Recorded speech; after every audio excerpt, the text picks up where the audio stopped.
la pizza italienne la plus séduisante, avec de la sauce tomate, de l'induja et de la burrata. Prépare la pâte à pizza avec 400 g de farine riche en gluten, de la levure de boulanger et de l'eau, et mélange bien et travaille-la au moins une dizaine de minutes. Il faut vraiment qu'elle soit très élastique et ça c'est dû à la qualité de la farine. Après, regardez mes notes aussi sur mon blog. Donc replie-la plusieurs fois sur elle-même. Après, mets-la toujours dans un saladier avec un peu d'huile d'olive et puis tu la recouvres de film alimentaire et tu laisses reposer au moins 2 heures à température ambiante ou une nuit au frigo. Donc tu reprends la pâte, comme tu vois, donc elle est assez compacte et assez lisse.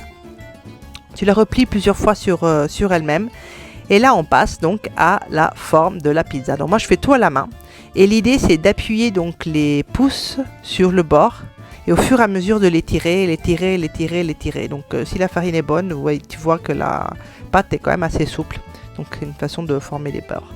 Après, tu mets donc le coulis de tomate, des morceaux d'induja, vous trouverez ça en épicerie fine italienne, un filet d'huile d'olive, un peu de parmesan et là, j'ouvre la burrata que je vais après mettre quand elle sera cuite à 270 degrés.